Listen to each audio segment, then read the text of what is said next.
Welcome every single one of you. সবাইকে স্বাগতম জানাই নতুন আরও একটি কনসেপচুয়াল ক্লাসের মধ্যে। আমরা আসাম হিস্ট্রি আরম্ভ করে আমরা প্রি হিস্ট্রি থেকে কনসেপ্ট ক্লিয়ার করেছিলাম। আমরা মহিরঙ্গ দানব ডাইনেস্টি থেকে কয়েকটি কনসেপ্ট দেখেছিলাম এবং আসামের প্রাচীন নাম থেকে অনেকটা কনসেপ্ট দেখেছিলাম, মহাকাব্য থেকে কনসেপ্ট দেখেছিলাম। তারপর আমরা বহমো ডাইনেস্টি থেকে দেখেছিলাম এবং বর্মন ডাইনেস্টি আমরা কমপ্লিট করেছিলাম এনসিয়েন্ট হিস্ট্রি থেকে। তারপর পূর্বের ক্লাসের মধ্যে আলোচনা করার কথা ছিল আমাদের মালাচ্চা ডাইনেস্টি অ্যান্ড পালা ডাইনেস্টি, কিন্তু টেকনিক্যাল ইস্যু হওয়ার কারণে কমপ্লিট ক্লাসটি করতে পারিনি। বর্মন ডাইনেস্টি ভাস্কর বর্মন পর্যন্ত লাস্ট যিনি রুলার ছিলেন ওনাকে আলোচনা করেছিলাম। এই ভাস্কর বর্মন অবধি পর্যন্ত আলোচনা হয়েছিল, তারপর ক্লাসটি এন্ড হয়ে যায়, অর্থাৎ স্টপ হয়ে যায়, যার ফলস্বরূপ আর মালাচ্চা ডাইনেস্টি অ্যান্ড অলসো পালা ডাইনেস্টি থেকে আলোচনা করা যায়নি। তাই আমি দুঃখিত। আজকে ফার্স্ট অফ অল আমরা মালাচ্চা ডাইনেস্টি অ্যান্ড পালা ডাইনেস্টি নিয়ে আলোচনা করব, বিলকুল কনসেপ্ট ক্লিয়ার করব। তারপর আমরা মেডিয়েবল আসামের হিস্ট্রির দিকে চলে যাব এবং মেডিয়েবল হিস্ট্রি থেকে আজকে আশা করি আমরা চারটি ডাইনেস্টি নিয়ে আলোচনা করব। নাম্বার 1 হচ্ছে আহোম ডাইনেস্টি নিয়ে আলোচনা করব, যার থেকে সব থেকে বেশি যদি প্রশ্ন ক্রিয়েট হয় মেডিয়েবল হিস্ট্রি অফ আসাম থেকে, তাহলে আহোম কিংডম থেকে, আহোম ডাইনেস্টি থেকে হয়। তারপর আমরা অলসো চুতিয়া ডাইনেস্টি, কাছাড়ের একটি ডাইনেস্টি ছিল, 10 ইয়ার্স ওরা রুল করেছিল, তার থেকেও দেখব এবং কুচ ডাইনেস্টি থেকে নিয়ে আলোচনা করব। অর্থাৎ আমরা আসাম হিস্ট্রি থেকে বর্তমানে কনসেপ্ট বিল্ড আপ করছি। অনেকে আমাকে বলেছেন, স্যার আপনি যে কনসেপ্টগুলো দিচ্ছেন একটু লিঙ্কেজ সম্পর্ক আমরা ইজিলি কনসেপ্ট ক্লিয়ার করতে পারছি। হ্যাঁ, আমি লিঙ্কেজ করে আপনাদের সাথে আলোচনা করছি ডাইনেস্টিগুলো থেকে যে প্রশ্নগুলো ক্রিয়েট হতে পারে, বিলকুল কনসেপ্টগুলো আমরা দেখছি, শিখছি। আর তার থেকেও এক্সট্রা অনেকটা প্রশ্ন ক্রিয়েট হয়, অনেকটা প্রশ্ন রয়েছে যেগুলো আমরা পরবর্তী সময়ে যখন আমাদের আসাম হিস্ট্রি কমপ্লিট হয়ে যাবে 3-4টি ক্লাসের মধ্যে কমপ্লিট করার চেষ্টা করব। আমি পূর্বে বলেছিলাম আমাদের ক্লাসগুলো হবে কোয়ালিটিপূর্ণ ক্লাস, তাই 3-4টি ক্লাসের মধ্যে কমপ্লিট করব এবং এরপর আমরা এমসিকিউ বেস এক্সট্রা যে প্রশ্নগুলো আসাম হিস্ট্রি থেকে হতে পারে তা নিয়ে আলোচনা করব। বিলকুল আপনারা কোনো টেনশন করবেন না। আসাম হিস্ট্রির আমি যা আলোচনা করব এবং পরবর্তী সময়ে যা সম্পূর্ণ যখন হয়ে যাবে আমি বলবো যে আসাম হিস্ট্রি কমপ্লিট হয়ে গিয়েছে, অর্থাৎ conceptual class and also MCQ আলোচনা করব। তখন মনে করবেন আসামের এই হিস্ট্রির বাইরে আর কোনো প্রশ্ন কোনো এক্সামের মধ্যে ক্রিয়েট হতে পারে না, তা আমাদের কমপ্লিট হয়ে যাবে। তো আজকে আমরা লাস্ট ক্লাসের যে অবশিষ্ট রয়েছিল 2টি ডাইনেস্টি, তার থেকে আলোচনা করব। আরেকটি কথা বলে দেই যে আমরা ডাইনেস্টিগুলো মেইন থিমগুলো আমরা বুঝছি বর্তমানে। দেখবেন আমি কি করছি, প্রথম রাজাকে, ফাউন্ডারকে, ক্যাপিটাল কী ছিল, ল্যাঙ্গুয়েজ কী ছিল, পাওয়ারফুল রাজা কে ছিলেন, লাস্ট রাজা কে ছিলেন, এগুলো আমরা দেখছি। তার থেকে যে অন্যান্য আরও প্রশ্ন হতে পারে তা কিন্তু আমরা পরবর্তী সময়ে এমসিকিউ বেস ক্লাসের মধ্যে আলোচনা করব।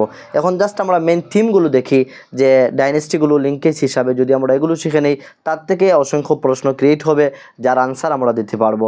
আর যদি সব একসাথে আমি মিক্স আপ করে নিই তাহলে হচপচ হয়ে যাবে, খিচুড়ি হয়ে যাবে, তখন মাইন্ডে থাকবে না, বিলকুল মাইন্ড থেকে চলে যাবে। এই জন্য যাতে মাইন্ডে ফিক্সড হয়, ইজিলি কনসেপ্ট বিল্ড আপ হতে পারে, এই স্ট্র্যাটেজিকে সামনে রেখে, উদ্দেশ্য সামনে রেখে এই স্ট্র্যাটেজি মোতাবেক আমি আপনাদেরকে কি করছি, গাইড দিচ্ছি আর এই ক্লাসগুলো উপস্থাপন আপনাদের সামনে করছি। তো আজকে ক্লাসটি আমরা আরম্ভ করি। লাস্ট ক্লাসের যে অবশিষ্ট রয়েছিল আমাদের মালাচ্চা ডাইনেস্টি অ্যান্ড অলসো পালা ডাইনেস্টি, তার থেকে আলোচনা করব। তারপর আমাদের মিডিয়েবল হিস্ট্রির দিকে চলে যাব।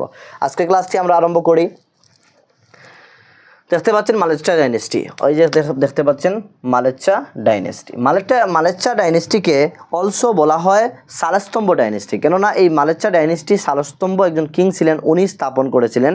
আর মালাচ্চা ডাইনেস্টির টাইম পিরিয়ড হচ্ছে, এই টাইম পিরিয়ড থেকে প্রশ্ন আস্কিং করা যেতে পারে, প্রশ্ন ক্রিয়েট হতে পারে 650 থেকে নিয়ে 900 অবধি পর্যন্ত। 900 CE অর্থাৎ কমন এরা বলতে পারেন, অথবা এডি বলতে পারেন, after death of Jesus Christ, অথবা আরও একটি অর্থ রয়েছে, দেখতে পারেন আপনারা।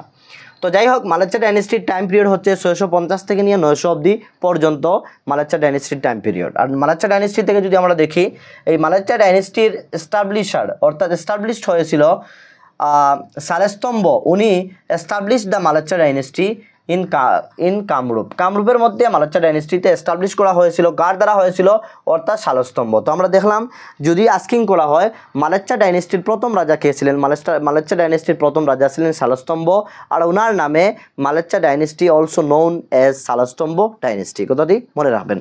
তারপর আমরা দেখি নেক্সট কনসিডার আমাদের কী রয়েছে, তার টাইটেল, অর্থাৎ এই যে শালস্তম্ভ যিনি প্রথম রাজা ছিলেন, যদি বলা হয় who was the founder of Mlechchha dynasty, তিনি হবেন শালস্তম্ভ। যদি বলা হয় কে প্রথম রাজা ছিলেন তা হচ্ছে শালস্তম্ভ।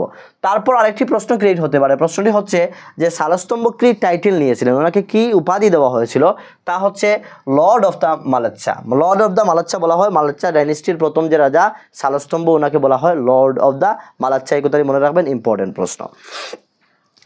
তারপর আমরা দেখি এই মালাচ্ছা ডাইনেস্টি এর কি ক্যাপিটাল ছিল, কোন জায়গায় ক্যাপিটাল ছিল, ক্যাপিটাল হচ্ছে হরপ্পাসবার। এই জায়গাটি কিন্তু আননোন, বিলকুল অনেকটা এক্সামের মধ্যে এই জায়গা থেকে প্রশ্ন ক্রিয়েট হতে পারে। হরপ্পাসবার এই জায়গাটি হচ্ছে মালাচ্ছা ডাইনেস্টি এর ক্যাপিটাল ছিল, মনে রাখবেন। এই প্রপার নাউনটি, এই যে ক্যাপিটালের নামটি অনেকটা টাফ, তাই মনে রাখবেন এই জায়গা থেকে প্রশ্ন ক্রিয়েট হতে পারে। তারপর হচ্ছে টোটাল রুলার্স কতজন ছিলেন, টোটাল রুলার্স 21 ছিলেন, তার মধ্যে থেকে কয়েকজন থেকে জাস্ট প্রশ্ন ক্রিয়েট হয়, তার বাইরে আর প্রশ্ন ক্রিয়েট হয় না। তো পাওয়ারফুল রুলার কখনো আস্কিং করা যেতে পারে, অ্যান্ড অলসো গ্রেট রুলার বলতে পারে। আজকে এই ক্লাসের শেষে সর্বশেষ যখন ক্লাস কমপ্লিট হয়ে যাবে, শেষে আপনাদেরকে একটি হিন্টস আপনাদেরকে দিয়ে দেবো, যে বা যারা কম স্টাডি করেছেন, এক্সাম অ্যাটেন্ড করবেন, তাদের জন্য একটি বেস্ট ক্লু হবে, যে ক্লুটি ফলো করে আপনারা লটারি মেরে 100% কারেক্ট আনসার করতে পারবেন।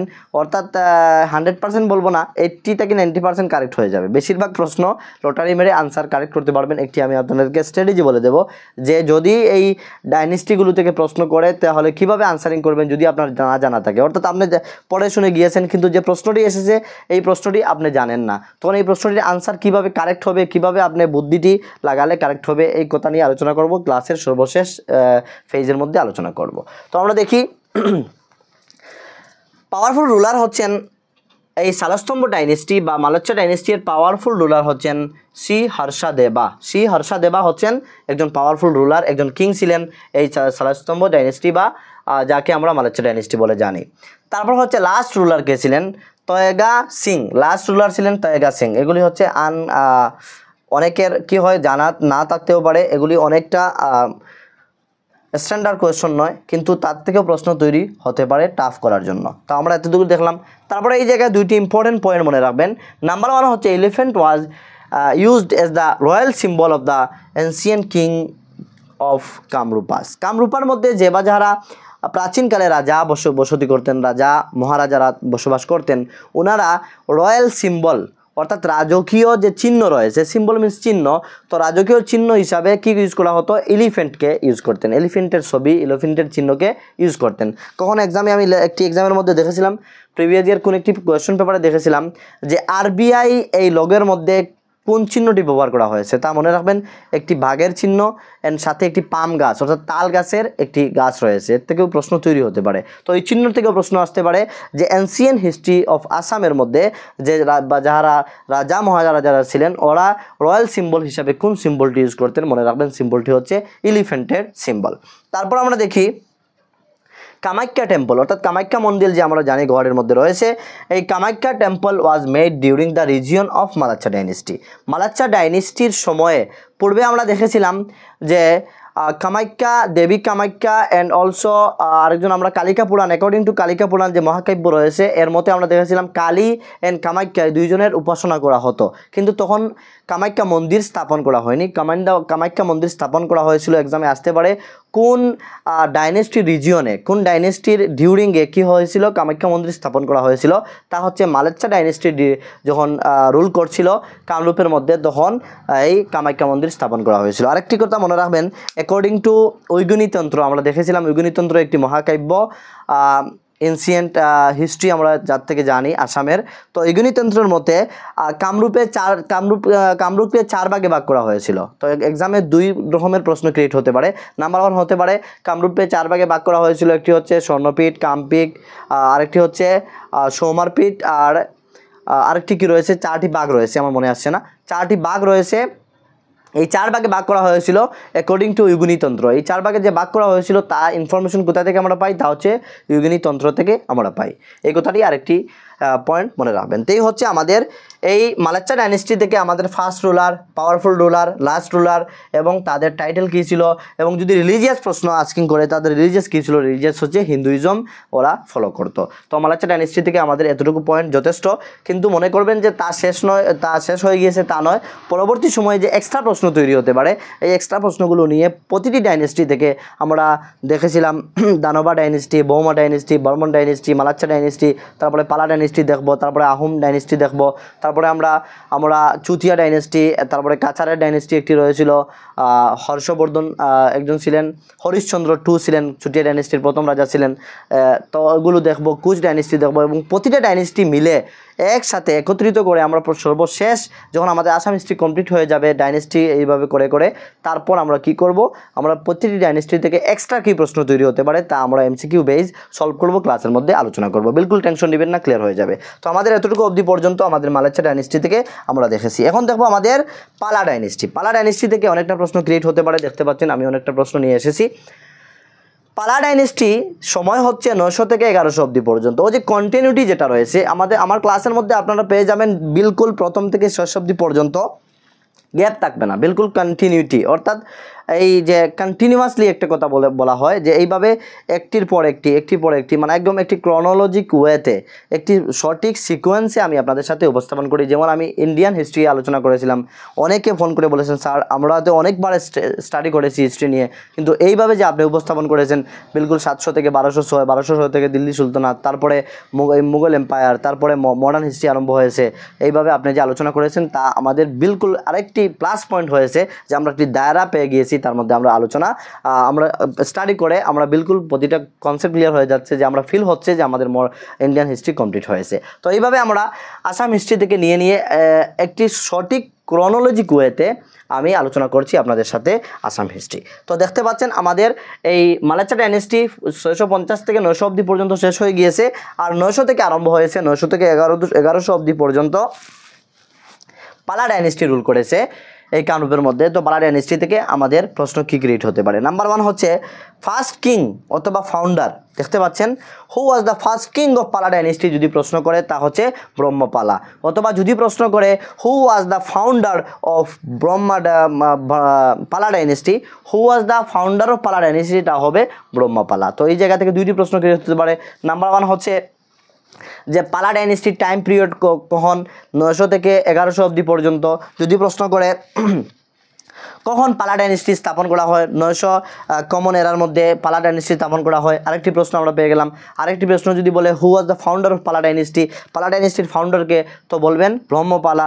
যদি বলে who was the first king of Pala dynasty, Pala ডাইনেস্টির ফার্স্ট কিং কে ছিলেন, তিনি হচ্ছেন ব্রহ্মপালা। তো এই জায়গা থেকে দেখতে পাচ্ছেন আপনারা অনেক সময় আমাকে বলেন স্যার আমরা তো অনেক হিস্ট্রি ক্লাস দেখেছি, অনেক লং দেখেছি, লং করা যায় প্রতিটি ক্লাসকে আমি যদি একটি এমসিকিউ অনেকটা তৈরি করা যায়, তো এমসিকিউ আসল ম্যাটার করে না, আসল ম্যাটার করে আপনাদের মেইন কনসেপ্ট। এই জন্য আমরা কনসেপ্ট ক্লিয়ার করে করে যাব। তারপর পালা ডাইনেস্টির ক্যাপিটাল আস্কিং করে, পালা ডাইনেস্টির ক্যাপিটাল হচ্ছে দুর্জয়া।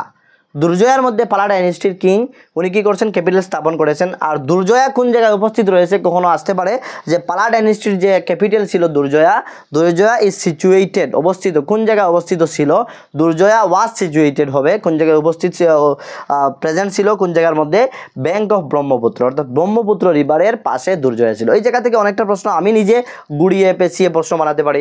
যদি বলি কোন ডাইনেস্টি এর ক্যাপিটাল ব্রহ্মপুত্রের পাশে ছিল, পালা ডাইনেস্টি, কোন ডাইনেস্টির ক্যাপিটাল দুর্জয়া ছিল, পালা ডাইনেস্টি, পালা ডাইনেস্টির ক্যাপিটাল কোথায় ছিল, দুর্জয়া ছিল, দুর্জয়া কোথায় ছিল, ব্রহ্মপুত্রের পাশে ছিল।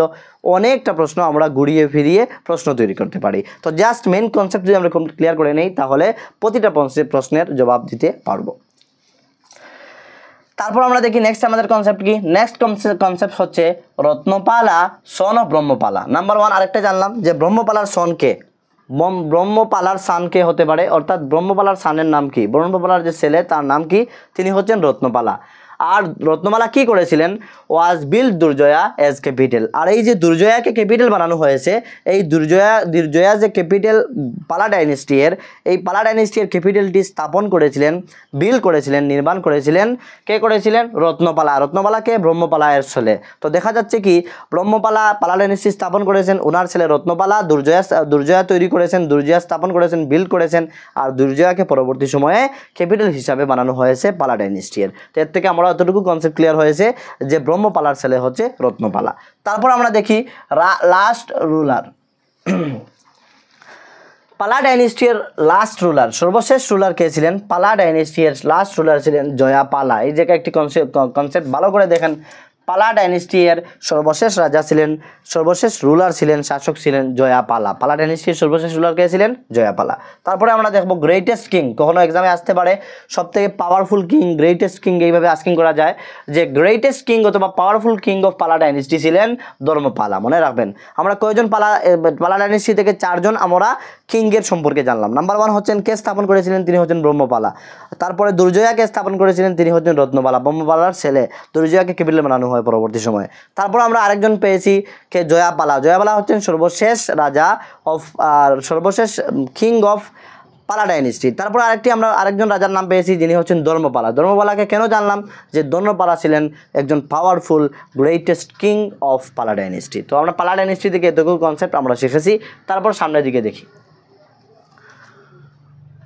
হরেগ্রীব Madhava temple was build by Palas. আরেকটি প্রশ্ন এই জায়গা থেকে আমাদের ইম্পর্টেন্ট, যে হয়গ্রীব মাধব টেম্পল আমরা জানি, হয়গ্রীব মাধব মন্দির যে রয়েছে, এই মাধব মন্দিরটি পালাস ডাইনেস্টির রাজারা নির্মাণ করেছিলেন। তো ডিউরিং দ্য পালা ডাইনেস্টি এই হয়গ্রীব মাধব মন্দিরটি স্থাপন করা হয়েছিল। এই জায়গাতে প্রশ্ন অনেকটা তৈরি হতে পারে, যদি বলে হয়গ্রীব মাধব মন্দিরটি কোন সময়ে স্থাপন করা হয়েছিল, এনসিয়েন্টে না প্রি হিস্ট্রিতে না মেডিয়েবলে না মডার্নে, তা হবে এনসিয়েন্টে। কোন ডাইনেস্টির শাসনকালে হয়েছিল, তা হচ্ছে পালা ডাইনেস্টির শাসনকালে হয়েছিল। তারপরে আমরা আরেকটি প্রশ্ন দেখি, মদন কামদেব স্কাল্পচার, মদন কামদেব যে স্কাল্পচার রয়েছে, এই স্কাল্পচার তৈরি করা হয়েছিল reflected the work of Pala dynasty, অর্থাৎ পালা ডাইনেস্টির ওয়ার্কে রিফ্লেক্ট করে প্রতিফলিত করে। অর্থাৎ এই মদন কামদেব স্কাল্পচার দেখে বোঝা যায় যে পালা ডাইনেস্টিরা কীভাবে কী করতো, আর্কিটেকচারের দিক দিয়ে উন্নত ছিল। তো এই জায়গা থেকে রিফ্লেক্ট মিন্স এতটুকু বোঝাচ্ছে। আর আরেকটি প্রশ্ন এই জায়গা থেকে ক্রিয়েট হতে পারে যে মদন কামদেব স্কাল্পচারটা কারা তৈরি করেছিল, তিনি হচ্ছেন পালা ডাইনেস্টির রাজারা তৈরি করেছিল। আনসার হবে পালা ডাইনেস্টির রাজারা তৈরি করেছিল। তারপর আমরা দেখি তিনটি মোস্ট ইম্পর্টেন্ট প্রশ্ন। এই 2-3টি প্রশ্ন দেখি কি, rice was the staple crop in ancient Assam. সবথেকে প্রধান খাদ্য হিসাবে, ক্রপ হিসাবে রাইসকে এনসিয়েন্ট আসামের মধ্যে প্রাধান্য দেওয়া হতো। তো মনে রাখবেন rice was the staple crop of ancient Assam. Ancient আসামের মধ্যে প্রধান যে ক্রপ ছিল তা হচ্ছে রাইস। রাইস মিন হচ্ছে চাউল বা ধান বলতে পারেন। তারপর আরেকটি রয়েছে আমাদের হিডিম্বা। হিডিম্বা হচ্ছে কাছাড় বর্তমানে যে শিলচর, কাছাড় আমরা বলে থাকি কাছাড় ডিস্ট্রিক্ট, এই কাছাড় ডিস্ট্রিক্টের আগের নাম ছিল হিডিম্বা। মনে রাখবেন তার আগের নাম ছিল হিডিম্বা বলা হয়, এই আগের নাম হিডিম্বা বলা হয়েছিল। যদি বলে যে কাছাড় ডিস্ট্রিক্টের পূর্বের নাম কী ছিল, হিডিম্বা, আর যদি বলে হিডিম্বা এর বর্তমান নাম কি, তা হচ্ছে কাছাড়। এই জায়গা থেকে আমরা ঘুরিয়ে ফিরিয়ে 2টি প্রশ্ন শিখলাম। তারপর আমরা দেখি ইন এনসিয়েন্ট টাইম, প্রাচীন সময়ে Pragjyotishpur was the oldest, largest and biggest. 3টি প্রশ্ন আমি একসাথে নিয়ে এসেছি। যদি বলে এনসিয়েন্ট সময়ে কোন শহরটি সবথেকে ওল্ডেস্ট ছিল, তা হচ্ছে প্রাগজ্যোতিষপুর। যদি বলে কোন শহরটি এনসিয়েন্ট সময়ে আসামের মধ্যে সবথেকে বিজিয়েস্ট ছিল, তা হচ্ছে প্রাগজ্যোতিষপুর।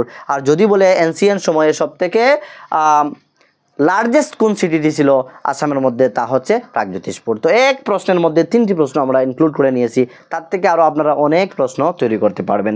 In ancient time Pragjyotishpur was the oldest, largest and biggest. এক জায়গায় 3টি প্রশ্ন ইনক্লুড হয়ে গিয়েছে, oldest, largest and biggest place in north east India. North east ইন্ডিয়ার মধ্যে নর্থ ইস্ট চলে এসেছে। আসাম যদি প্রশ্ন করে তাও হবে। আর যদি নর্থ ইস্ট ইন্ডিয়ার কথা বলে, নর্থ ইস্টের ইন্ডিয়ার মধ্যে সবথেকে লার্জেস্ট, বিজিয়েস্ট, ওল্ডেস্ট যে শহরটি হচ্ছে, তা হচ্ছে প্রাগজ্যোতিষপুর। তো আশা করি আজকের এই ফেজ থেকে আমাদের যে প্রিভিয়াস ক্লাসের লিঙ্ক রয়ে গিয়েছিল, আমাদের মালাচ্চা ডাইনেস্টির পালা ডাইনেস্টি আলোচনা করার কথা ছিল, কিন্তু টেকনিক্যাল ইস্যু হওয়ার কারণে করতে পারিনি। আবারও দুঃখ প্রকাশ করছি। এই ক্লাসের মধ্যে আমরা প্রাথমিক পর্যায়ে আলোচনা করে নিয়েছি। এখন এই ফেজটি ইরেজ করে আমরা নিয়ে আসবো আমাদের মেইন আজকের যে থিম তা হচ্ছে মেডিয়েবল হিস্ট্রি অফ আসাম থেকে আমরা আজকে আলোচনা করব। আহোম কিংডম দেখব, আমরা চুতিয়া দেখব, তারপরে কাছার দেখব, অ্যান্ড অলসো আমরা দেখব কোচ ডাইনেস্টি নিয়ে। এই 4টি ডাইনেস্টি নিয়ে আলোচনা করার চেষ্টা করব বিলকুল কনসেপচুয়াল আন্ডারস্ট্যান্ডিংয়ের সাথে সাথে। এর মধ্যে দিয়ে আপনাদেরকে বলে দিই যে বা যারা আপনারা নতুন এসেছেন, ওয়াচ করছেন, আপনাদের যদি ভালো লাগে সবাই কী করবেন, আমার এই ক্লাসকে লাইক করবেন, ভিডিওকে লাইক করবেন, আর একটি কমেন্ট করে দিয়ে যাবেন, এবং যদি এখন অবধি পর্যন্ত সাবস্ক্রাইব করেননি সাবস্ক্রাইব করে রাখবেন। তো কিছু সময়ের মধ্যেই আপনাদের সামনে দ্বিতীয় ফেজ নিয়ে আমি চলে আসছি।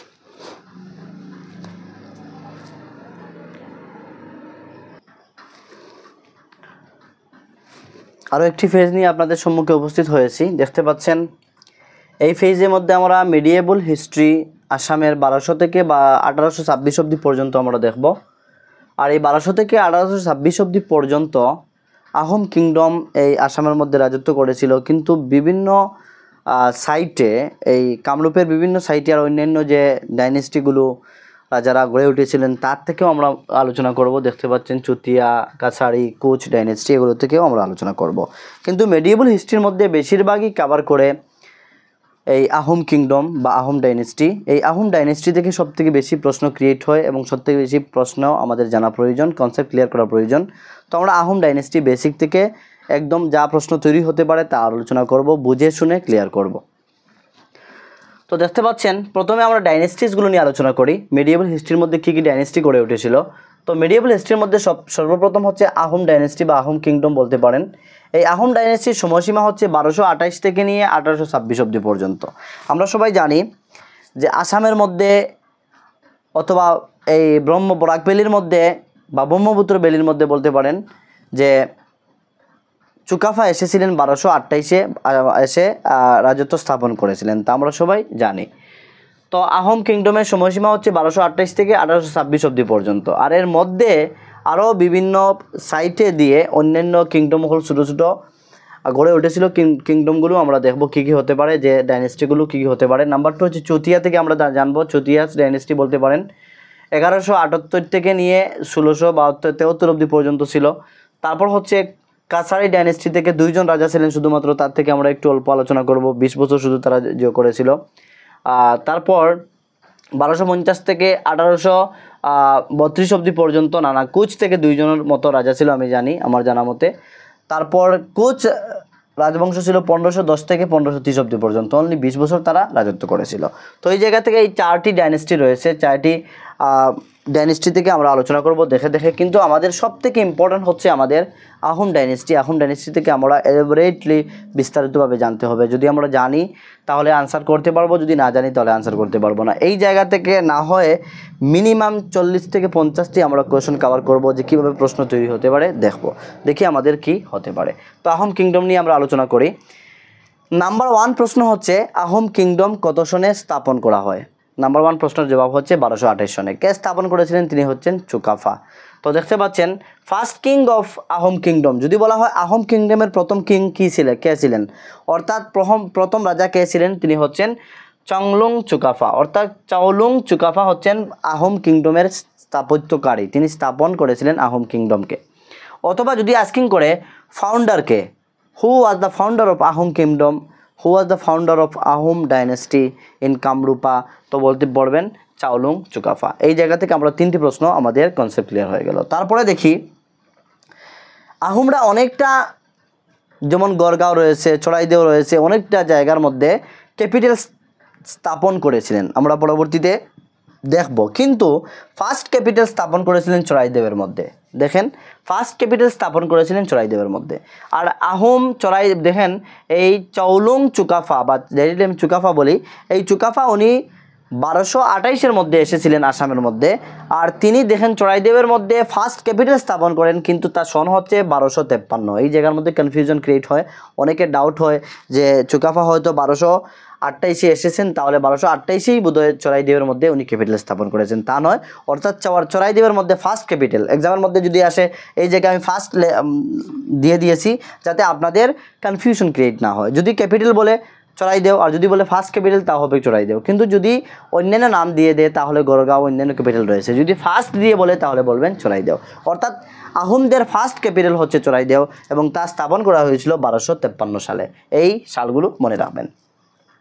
তারপর আরেকটি প্রশ্ন আমাদের তৈরি হতে পারে, টোটাল কিংস, কতজন রাজা ছিলেন, শাসনকর্তা ছিলেন, কতজন রাজা শাসন করেছিলেন আহোমের মধ্যে? তিনি হচ্ছেন টোটাল 40, অর্থাৎ 40 জন রাজা শাসন করেছিলেন, দেখতে পাচ্ছেন। তারপরে আরেকটি প্রশ্ন, দে অরিজিনালি কেম ফ্রম, তারা কোন জায়গা থেকে এসেছিল? এই জায়গায় দুইটি প্রশ্ন রয়েছে, দুই ধরনের প্রশ্ন হতে পারে। এক জায়গায় আমি দেখেছি, আমি হিস্টোরিক্যাল বুকের মধ্যে দেখেছি, বলা হয় যে মংমাও, সাউথ চায়না থেকে ওরা এসেছে।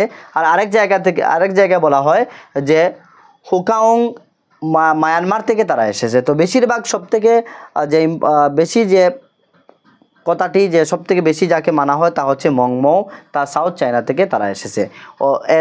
কখনো এই দুইটি পয়েন্ট দিয়ে দিলাম, কখনো এক্সামে যদি বলে যে আহোমরা কোন জায়গা থেকে অরিজিনালি কি এসেছে বা আসামের মধ্যে এসেছে, তা যদি অপশন মংমং থাকে তাহলে একটি থাকবে, দুইটি থেকে একটি থাকবে, তা হবে সাউথ চায়না থেকে এসেছে। আর যদি এই অপশনটি না থাকে তাহলে হবে কুয়াউং, অর্থাৎ মায়ানমার থেকে তারা এসেছে। এই দুই জায়গা থেকে কনফিউশন ক্রিয়েট হয়, আপনারা বিলকুল কনসেপ্টটি ক্লিয়ার করে নেবেন। তারপরে দেখেন হি লেফট, হি বলতে এই জায়গার মধ্যে চুকাফাকে আমি মেনশন করেছি।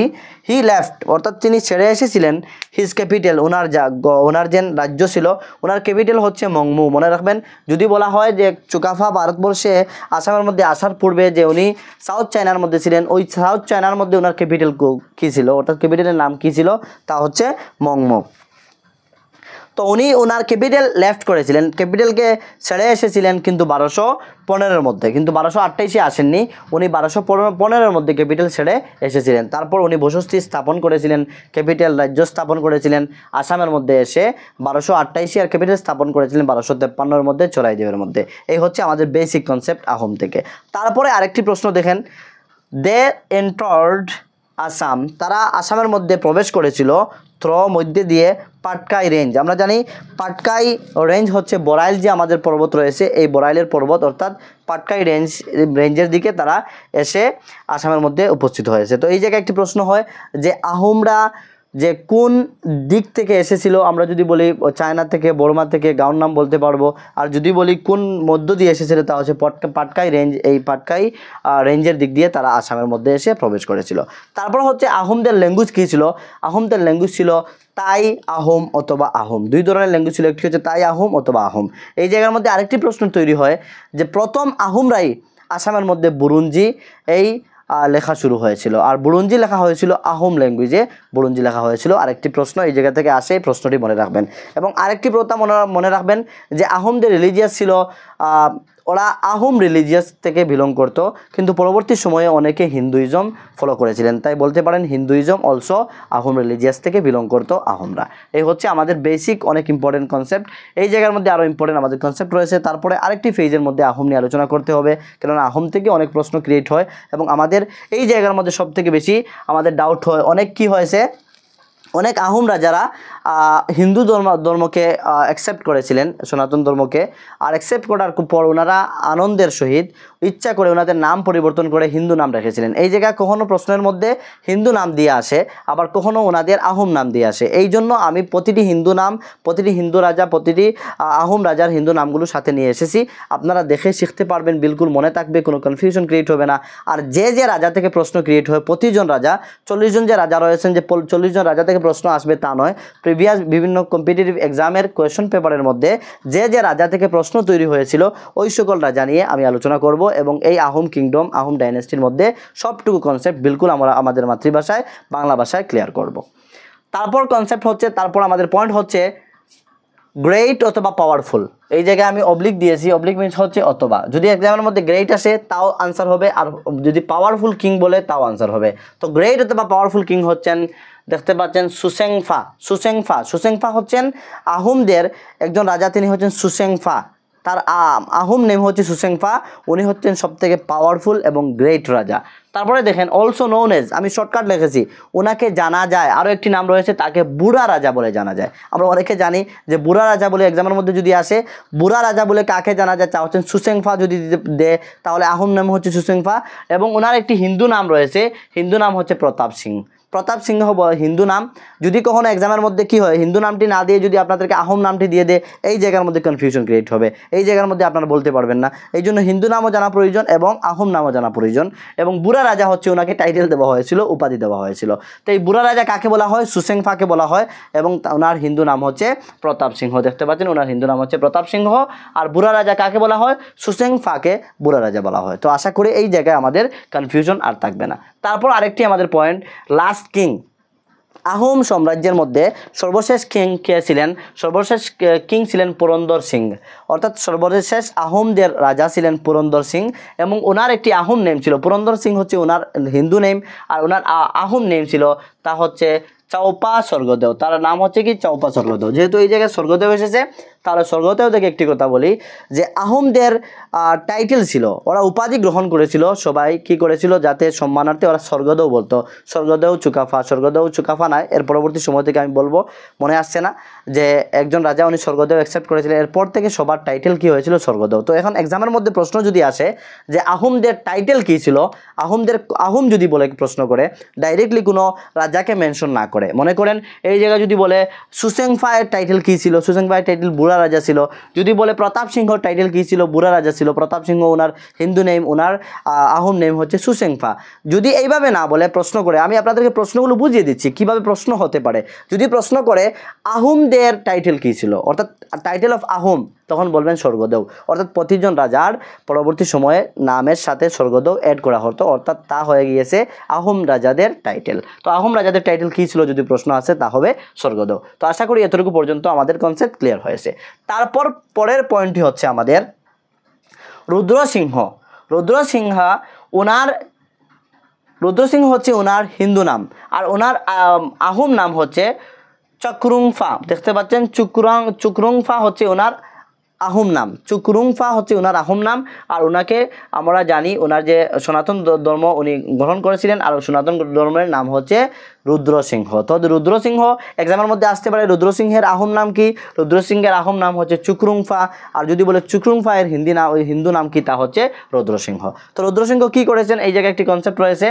রুদ্রসিংহ was the first king who announced publicly of his inclination towards Hinduism. অর্থাৎ আহোম সাম্রাজ্যের মধ্যে, আহোম কিংডমের মধ্যে সর্বপ্রথম রাজা হচ্ছেন রুদ্রসিংহ, যাকে চুকরুংফা বলে জানি, আহোম নাম হচ্ছে চুকরুংফা।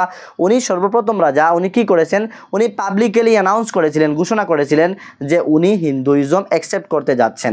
উনি হিন্দুইজমের দিকে অ্যাডিক্টেড হয়ে অ্যাকসেপ্ট করতে যাচ্ছেন বা হিন্দুইজম উনি আপনাচ্ছেন, তা পাবলিকলি অ্যানাউন্স করেছিলেন সর্বপ্রথম যে রাজা, তিনি হচ্ছেন চুকরুংফা, এবং আমরা যাকে রুদ্র সিংহ বলে আমরা জানি।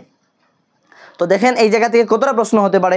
এই জায়গা থেকে আরেকটি প্রশ্ন হতে পারে যে আহোমদের কে প্রথম রাজা যিনি পাবলিকলি অ্যানাউন্স করে হিন্দুইজম অ্যাকসেপ্ট করেছিলেন, তিনি হচ্ছেন রুদ্রসিংহ। যদি অপশনের মধ্যে রুদ্রসিংহ না দিয়ে চুকরুংফা দিয়ে দেয়, আপনার যদি রুদ্রসিংহের আহোম নাম জানা না থাকে, তাহলে আনসার আপনি 100% জানেও ভুল করবেন। এই জন্য আমি আপনাদের সাথে এমনভাবে উপস্থাপন করি যাতে বিলকুল কনসেপ্টটা ক্লিয়ার হয়ে যায়। আর যখন কনসেপ্ট ক্লিয়ার হয়ে যাবে, যে কোনো উপায়ে ঘুরিয়ে পেঁচিয়ে যদি প্রশ্ন করে আপনারা আনসার করতে পারবেন। তো দেখেন রুদ্রসিংহ ওনার আহোম নাম হচ্ছে চুকরুংফা এবং উনি হচ্ছেন ফার্স্ট রাজা যিনি পাবলিকলি অ্যানাউন্স করে হিন্দুইজম অ্যাকসেপ্ট করেছিলেন। তারপর হচ্ছে ওনার বাবা থেকে প্রশ্ন আসে। ওনার বাবা হিজ ফাদার হচ্ছে গদাধর সিংহা।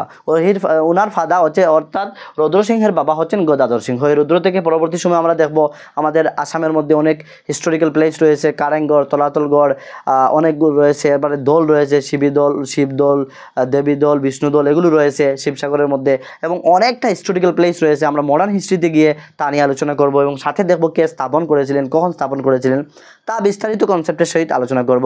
আমরা যেহেতু আমাদের ক্লাসগুলো একটি লিঙ্কেজ হিসাবে ক্লাস করছি, আমাদের একটির সাথে আরেকটি লিঙ্ক সম্পর্ক রয়েছে, তাই আমরা একে একে আমরা অগ্রসর হব এবং বিলকুল আসাম হিস্ট্রি আমাদের কনসেপ্টের মধ্যে চলে আসবে, মাইন্ডের মধ্যে ফিক্সড হয়ে যাবে।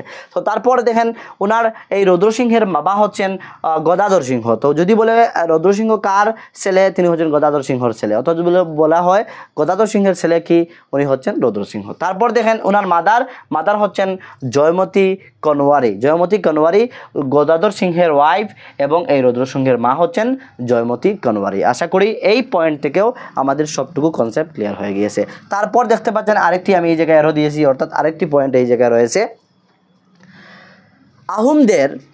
যে বা যাহারা প্রধান কুইন হতেন, অর্থাৎ তখন অবধি পর্যন্ত আমরা পরবর্তী সময়ে গিয়ে দেখব আহোমদের মধ্যে চুবিনফা বলে একজন রাজা ছিলেন। চুবিনফার ডিউরিংয়ে আহোমদের এই কিংডমটাকে কী করা হয়, অর্থাৎ ডিভাইড করা হয় এজ এ রুলার হিসাবে। এই জায়গায় একজন রুল করবেন, এই জায়গায় একজন রুল করবেন, একটি এলাকা দিয়ে দায়রা দিয়ে দেওয়া হতো যে এই জায়গায় তুমি একজন রুলার, এই জায়গায় তুমি একজন রুলার, এই জায়গায় তুমি একজন রুলার, এইভাবে ডিভাইড করা হয়েছিল রুলড করার জন্য। চুবিনফার যখন সময় আসে, এক্সামের মধ্যে একটি প্রশ্ন আসতে পারে কোন রাজার সময়কালে রিজিয়নে, কোন রাজার ডিউরিংয়ে আহোম কিংডমকে রুল করার জন্য ডিভাইড করে রুল করা হয়েছিল, যা হচ্ছে চুবিনফা। তো এই কেন বললাম যে এর পূর্বে চুবিনফার পূর্ব অবধি পর্যন্ত একজন আহোমের রাজা, প্রধান রাজা ছিলেন এবং উনি কী করতেন, শাসন করতেন। যখন একজন রাজা থাকবেন তখন ওনার ওয়াইফ থাকবেন, আর ওনার ওয়াইফকে আমরা কি বলবো, মহারানী বলবো। অর্থাৎ সব যে রয়েছেন সবার কি রাজার বউ, সবার রানী। তো তাকে বলা হতো চিফ কুইন, তাকে আমরা ইংলিশে বলি চিফ কুইন, যাকে মহারানী বলা হয়। তো the chief queen of Ahom was known as, যারা চিফ কুইন হতো তাদেরকে কি নামে জানা যেত, একটি প্রশ্ন আসে। এত ক্রিটিক্যাল এবং মোস্ট ইম্পর্টেন্ট প্রশ্ন সবার জন্য এক্সামে এই প্রশ্নটি আসতে পারে, তা হচ্ছে বরকুয়ারি। বরকুয়ারি বলে কাকে জানা যায়? বরকুয়ারি বলে জানা যায় চিফ কুইন অফ আহোম, আহোমদের চিফ কুইন যারা ছিলেন তাদেরকে বরকুয়ারি বলে জানা যায়। এই হচ্ছে টাইটেল।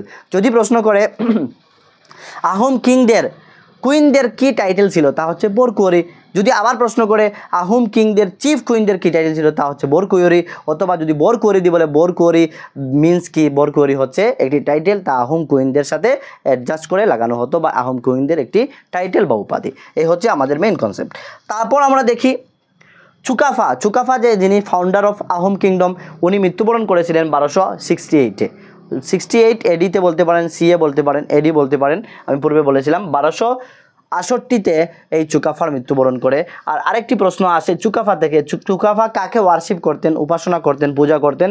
তিনি কিংলাং বলে ওনার একজন উপাসক, অর্থাৎ যাকে পুজো করতেন তার নাম ছিল কিংলাং, অর্থাৎ কিংলাং দেবতাকে তিনি উপাসনা করতেন, ওয়ার্শিপ করতেন এই চুকাফা। তো চুকাফা থেকে আমাদের এতটুকু কনসেপ্ট ক্লিয়ার হয়ে গিয়েছে।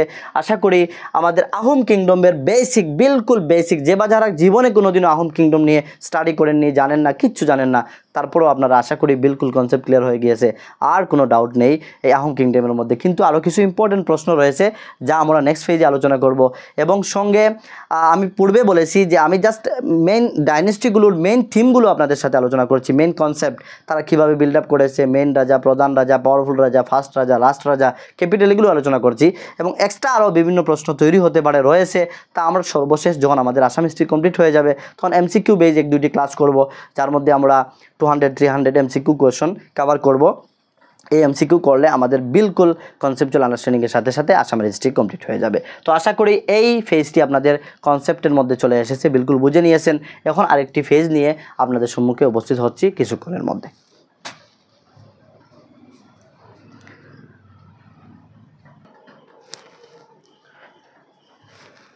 এই ফেজের মধ্যে আমরা আহোম সম্পর্কে আরও কয়েকটি ইম্পর্টেন্ট পয়েন্ট, যেগুলো প্রিভিয়াস ইয়ার কোয়েশন পেপারের মধ্যে এসেছে, বিভিন্ন কম্পিটিটিভ এক্সামের মধ্যে এসেছে, এই পয়েন্টগুলো নিয়ে আলোচনা করব। তো দেখি এই ফেজের মধ্যে আমাদের কি কি ইম্পর্টেন্ট পয়েন্টস রয়েছে। নাম্বার 1 দেখতে পাচ্ছেন আমি পয়েন্ট, এই জায়গা থেকে আমাদের কয়েকটি কনসেপ্ট রয়েছে ইম্পর্টেন্ট পয়েন্ট, যা হচ্ছে দে মিনস হচ্ছে তাহারা, অর্থাৎ এই আহোমরা entered Brahmaputra valley, B for Brahmaputra, B for valley, অর্থাৎ ব্রহ্মপুত্র ভ্যালির মধ্যে তারা প্রবেশ করেছিল। এক্সামের মধ্যে আসে যে কখন আহোমরা ব্রহ্মপুত্র ভ্যালির মধ্যে প্রবেশ করেছিল, অর্থাৎ ইন দ্য সেম ইয়ার, অর্থাৎ 1828-এর মধ্যে, 1228-এর মধ্যে আসামের মধ্যে প্রবেশ করে অ্যান্ড অলসো ব্রহ্মপুত্র ভ্যালির মধ্যে প্রবেশ করে। এই আসামের মধ্যে প্রবেশ করা মিনসই হচ্ছে ব্রহ্মপুত্র ভ্যালিতে প্রবেশ করা। তো আমাদের মেন কনসেপ্ট অলরেডি এই ব্রহ্মপুত্র ভ্যালি বা আসামের মধ্যে প্রবেশ করেছিল 1228-এ, তা অলরেডি হয়ে গিয়েছে। কিন্তু এই জায়গায় আরেকটি কনসেপ্ট হচ্ছে দে এন্টার্ড ব্রহ্মপুত্র ভ্যালি ইন 1228-এ, দেন তখন দে নেমড, অর্থাৎ এই যারা ব্রহ্মপুত্র ভ্যালির মধ্যে এন্টার করার পর তারা এই ব্রহ্মপুত্র ভ্যালির একটি আলাদা নাম দিয়েছিল। এই এক্সামের মধ্যে আসে যে আহোমরা ব্রহ্মপুত্র ভ্যালির কী নাম রেখেছিল, তা হচ্ছে দেখতে পাচ্ছেন মংদং সাংকাম বলে তাদের ভাষায় আহোম ল্যাঙ্গুয়েজে নাম দিয়েছিল এই ব্রহ্মপুত্র ভ্যালির মংদুম সাংকাম, এই নামটি মনে রাখবেন, এক্সামের মধ্যে আসে। তারপর সেকেন্ড আমাদের যে কনসেপ্ট, যা পয়েন্ট রয়েছে, তা হচ্ছে চুকাফা, অর্থাৎ এই চুকাফা যিনি কি করেছিলেন, এস্টাবলিশ করেছিলেন, এই চুকাফার কথা বলা হচ্ছে। চুকাফা ইন্ট্রোডিউস দ্য বুরুঞ্জি ফার্স্টলি, অর্থাৎ আসামের মধ্যে এক্সামের মধ্যে আসে সর্বপ্রথম কে বুরুঞ্জি ইন্ট্রোডিউস করেছিলেন, অর্থাৎ পরিচিত করেছিলেন, অর্থাৎ বুরুঞ্জি স্টার্ট করেছিলেন কে?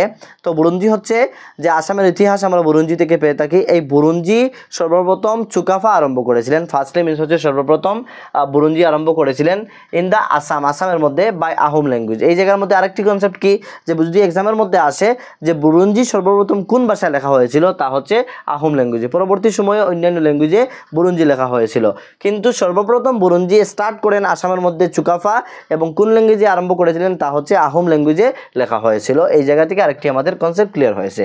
তারপর হচ্ছে it was written in the bark of, আর এই বুরুঞ্জিটি সর্বপ্রথম যে আহোমের দ্বারা চুকাফা, আহোমের যে প্রথম রাজা চুকাফার দ্বারা যে বুরুঞ্জি লেখা হয়েছিল, সেই বুরুঞ্জি দুই ধরনের গাছের বার্ক অর্থাৎ ছালের উপরে, আমরা খাল বলে থাকি, এই চামড়া গাছের যে বার্ক রয়েছে তার উপরে লেখা হয়েছিল। এই দুইটি গাছ কি কি, তা হচ্ছে সানচি ট্রি একটি, আর এলো ট্রি, এলোউডের মধ্যে লেখা হয়েছিল। এই দুই ধরনের ট্রি, সানচি ট্রি এর বার্কের মধ্যে আর এলোউড এই ধরনের লাকড়ির বার্কের মধ্যে লেখা হয়েছিল বুরুঞ্জি সর্বপ্রথম। তো এই জায়গায় আরেকটি আমাদের প্রশ্ন, যদি বলে সর্বপ্রথম বুরুঞ্জি কে লিখেছিলেন, তা হচ্ছে আমাদের চুকাফা। আর এই চুকাফা তারপর হচ্ছে যে বুরুঞ্জির প্রথম ল্যাঙ্গুয়েজ কোন ল্যাঙ্গুয়েজে লেখা হয়েছিল, আহোম ল্যাঙ্গুয়েজে, আর কোন জায়গায় লেখা হয়েছিল, তা হচ্ছে সানসি গাছের বা বার্কের মধ্যে অথবা এলোউডের বার্কের মধ্যে লেখা হয়েছিল। এরপর আমাদের কনসেপ্ট হচ্ছে in the region of Subinphaa, এই চুবিনফার রিজনের সময়ে আহোম ওয়াজ divided themselves into the rulers. আমি পূর্বে বলেছিলাম যে চুবিনফার ডিউরিংয়ের সময়ে আহোমরা কি করেছিল, তাদের রাজ্যকে ডিভাইড করেছিল রুলার্স দিয়ে, অর্থাৎ বিভিন্ন রুলার্স, বিভিন্ন শাসক দিয়ে বিভিন্ন ডিভাইড করা হয়েছিল এই চুবিনফার রিজনের সময়ে। তারপর সেকেন্ড কনসেপ্ট থেকে, এই জায়গা থেকে আমাদের কী কনসেপ্ট রয়েছে তা দেখি। আশা করি এই জায়গা থেকে আমাদের যা কনসেপ্ট হওয়ার ছিল, যা আমাদের জানার ছিল, তা কমপ্লিট হয়ে গিয়েছে। এখন দেখবো ইবনে বতুতা। ইবনে বতুতা একজন ভিজিটর ছিলেন, একজন গ্রেট ভিজিটর ছিলেন। উনি আসামের মধ্যে ভিজিট করেছিলেন। Ibn Battuta visited Assam in 14th century। এক্সামের মধ্যে আসে যে ইবনে বতুতা কখন আসামের মধ্যে ভিজিট করেছিলেন, পার্টিকুলারলি এই প্রশ্নটি ইম্পর্টেন্ট, যে ইবনে বতুতা আসামের মধ্যে ভিজিট করেছিলেন 14th centuryর মধ্যে। তারপর হচ্ছে চুদাংফা, আরেকজন রয়েছেন যাকে বামনী কনোয়ার বলে জানা যায়, বামনী কুঁয়র বলে জানা যায়। এই বামনী কুঁয়র হচ্ছেন চুদাংফা। মনে রাখবেন এক্সামের মধ্যে আহোমদের মধ্যে একজন রাজা ছিলেন যাকে চুদাংফা বলে আমরা জানি, ওনাকে বামনী কুঁয়র বলে জানা যায়, ওনাকে বামনী কুঁয়র বলে জানা যায়। তো চুদাংফাকে কি বলে জানা যায়? চুদাংফাকে বামনী কুঁয়র বলে জানা যায়। এবং এই চুদাংফা কি করেছিলেন, তিনি ক্যাপিটাল তৈরি করেছিলেন চারগাঁওয়ের মধ্যে তিনি ক্যাপিটাল তৈরি করেছিলেন। আর চারগাঁও কোন জায়গার মধ্যে রয়েছে? চারগাঁও রয়েছে দিহিং রিভারের পাশে চারগাঁও অবস্থিত।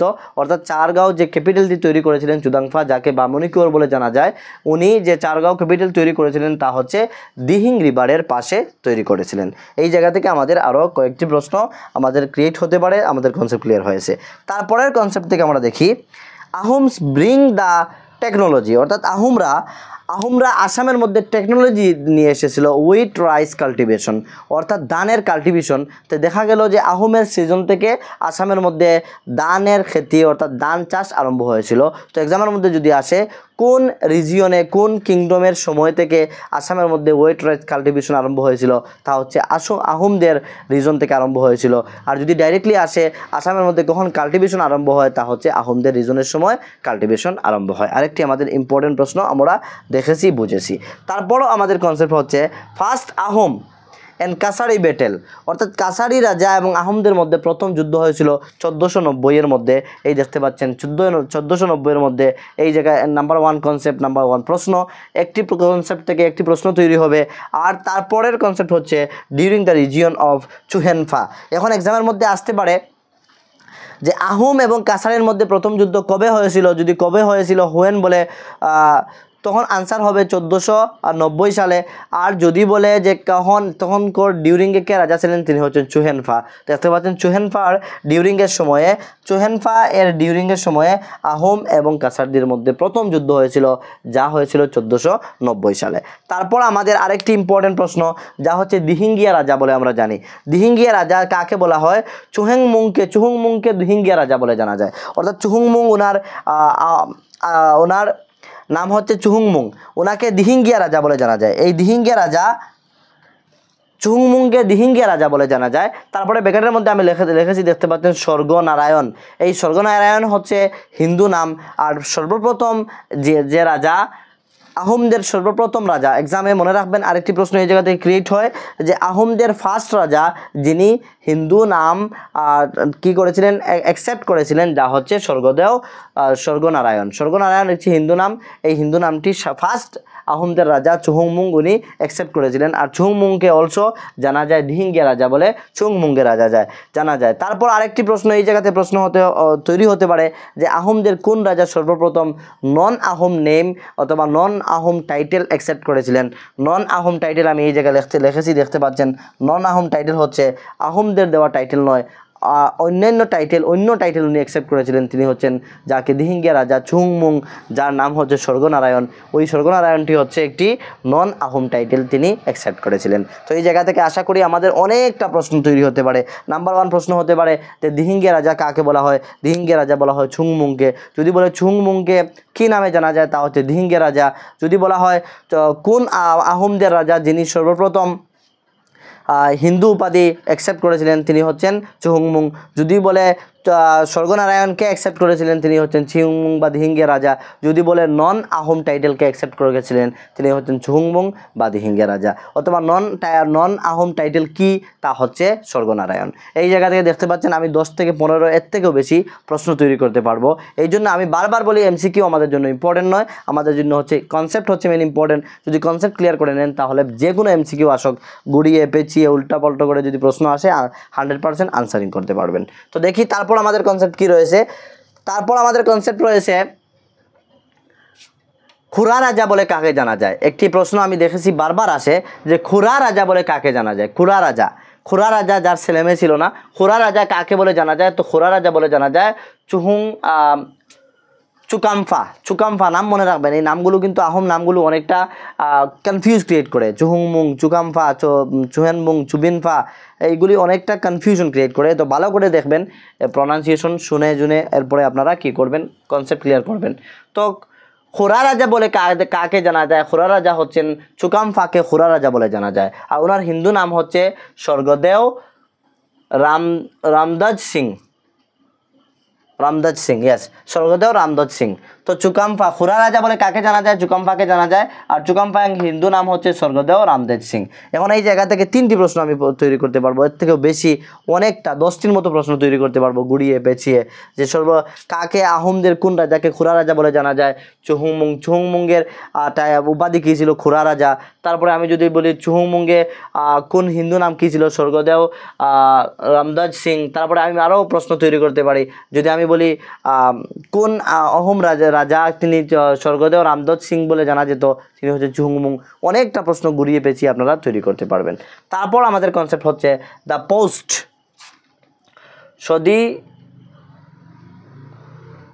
সদি গাওকুয়া গুহাই এই পোস্টটি কে তৈরি করেছিলেন। এই সদি গাওকুয়া গুহাই এই পোস্টটি তৈরি করেছিলেন চুহুংমুং। এই পোস্টটি তৈরি করেছিলেন দেখতে পাচ্ছেন, দ্য পোস্ট সদি গাওকুয়া গুহা ওয়াজ ক্রিয়েটেড বাই চুহুংমুং।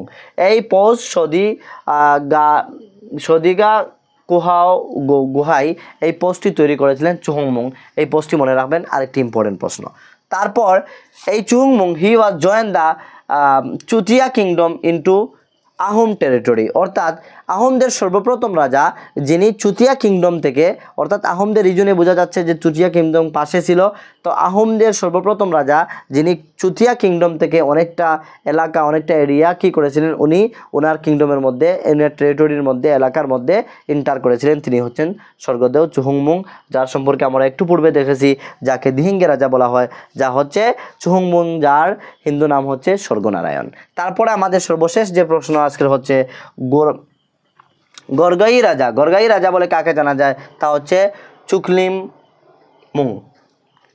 চুকলেনমুংকে গরগাই রাজা বলে জানা যায়। গরগাই রাজা বলে জানা যায় কাকে, গরগাই রাজা কার টাইটেল রয়েছে, তা হচ্ছে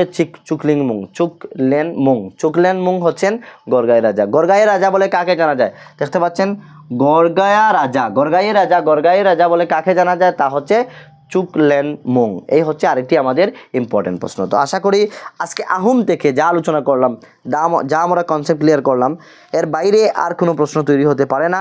তারপরও আমাদের আসাম হিস্ট্রি কমপ্লিট হওয়ার পর এমসিকিউ বেজ আমরা 200-300 এমসিকিউ সলভ করব আমাদের এই যখন আসাম হিস্ট্রি কমপ্লিট হয়ে যাবে। তো আহোম ডাইনেস্টি থেকে, আহোম কিংডম থেকে আমরা যা কনসেপ্ট ছিল প্রিভিয়াস ইয়ার বিভিন্ন এক্সামে আস্কিং করা হয়, যেগুলো ইম্পর্টেন্ট পয়েন্ট আমরা সব আলোচনা করেছি, আশা করি আর বাইরে যায়নি। আরেকটি কথা মনে রাখবেন, আমার মনে এসেছে যে আহোমদের সর্বপ্রথম যে রাজা চুকাফা, উনি ওনার ক্যাপিটাল থেকে রওনা দিয়েছিলেন আমরা দেখেছি যে 1215-তে, আর আসামের মধ্যে এসে তিনি আহোম কিংডম স্থাপন করেছিলেন 1228-এ, আর গড়গাঁওয়ের চড়াইদেওয়ের মধ্যে উনি প্রথম ক্যাপিটাল স্থাপন করেন 1253। এই হচ্ছে কনসেপ্ট। কিন্তু এই জায়গার মধ্যে একটি কথা কোট আসে, কোট, যে দুইজন একটি জঙ্গলের মধ্যে, একটি সেম জঙ্গলের মধ্যে দুইজন রাজা হতে পারেন না। একটি সেম কিংডমের মধ্যে দুইজন, একটি সেম জঙ্গলের মধ্যে দুইটি সিংহ বসবাস করতে পারে না। একটি সেম সিংহাসনের মধ্যে দুইজন রাজা হতে পারেন না। এই কথাটি বলেছিলেন চুকাফায়ের গ্র্যান্ডমাদার, অর্থাৎ চুকাফায়ের দাদি এই কথাটি বলেছিলেন। এই কথাটি মনে রাখবেন, এক্সামের মধ্যে আসে কোড দিয়ে যে একটি জঙ্গলের মধ্যে দুইটি সিংহ রাজা হতে পারে না, তেমনিভাবে যে একটি রাজত্বের মধ্যে, কিংডমের মধ্যে দুইজন রাজা সিংহাসনে বসতে পারেন না। এই কথাটি কে বলেছিলেন? এই কথাটি চুকাফায়ের গ্র্যান্ডমাদার বলেছিলেন। তো আশা করি আমাদের আহোম কিংডম কমপ্লিট হয়ে গিয়েছে। এখন আমাদের রয়েছে যেমন চুতিয়া কিংডম নিয়ে আলোচনা করব, কাছারি কিংডম নিয়ে এবং আমাদের কুচ কিংডম নিয়ে কিছুটা আলোচনা করব। আর 1-2টি ফেজের মধ্যে আজকের ক্লাস সমাপ্ত হয়ে যাবে। এই চুতিয়া, কাছারি অ্যান্ড কুচ থেকে বেশিটা প্রশ্ন ক্রিয়েট হয় না, যেগুলো ক্রিয়েট হয় ইম্পর্টেন্ট দেখে পয়েন্টগুলো নিয়ে আপনাদের সাথে উপস্থিত হচ্ছি কিছুক্ষণের মধ্যে আরেকটি ফেজের দ্বারা আমরা আলোচনা করব।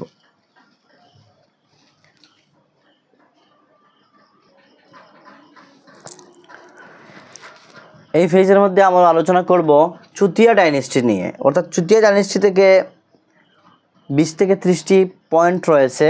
আমাদের 20-30টি কনসেপ্ট ক্লিয়ার করতে হবে, কোয়েশন তৈরি হতে পারে।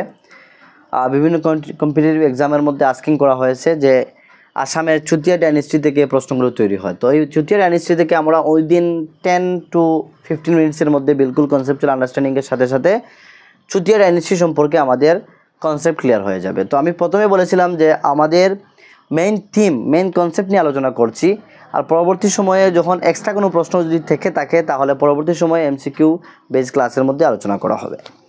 তো দেখি first of all Chutia dynasty, তার টাইম পিরিয়ড হচ্ছে 1187 থেকে নিয়ে 1673 অবধি পর্যন্ত চলেছিল চুতিয়া ডাইনেস্টিটি। আর চুতিয়া ডাইনেস্টি আপনারা দেখবেন এই জায়গায় আমি লিখেছি যে কতটা দায়রা ছিল, কতটা জায়গা নিয়ে, প্রেজেন্ট সময়ের কতটা ডিস্ট্রিক্ট নিয়ে চুতিয়া ডাইনেস্টি গড়ে উঠেছিল। তো Chutia dynasty first of all আমাদের কনসেপ্ট হচ্ছে চুতিয়া ডাইনেস্টিকে স্থাপন করেছিলেন। Who was the founder of Chutiya dynasty? Number 1 প্রশ্ন ক্রিয়েট হয়, তা হচ্ছে বীরপাল। আর কখন ফাউন্ড করেছিলেন? তা হচ্ছে 1187-এ। এই জায়গা থেকে 2টি প্রশ্ন আমাদের নাম্বার 1 কনসেপ্ট ক্লিয়ার হলো। নাম্বার 1 হচ্ছে হু was the founder of Chutiya dynasty? তা হচ্ছে বীরপাল।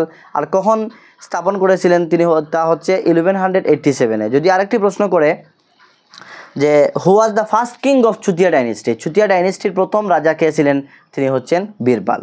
তারপর সেকেন্ড কনসেপ্ট হচ্ছে আমাদের চুতিয়া ডাইনেস্টি, আমাদের এই জায়গায় থেকে প্রশ্ন ক্রিয়েট হতে পারে আমার ফিল হচ্ছে, কেননা তাদের 2টি ক্যাপিটাল ছিল, একটি হচ্ছে অস্থায়ী আর একটি হচ্ছে পার্মানেন্ট।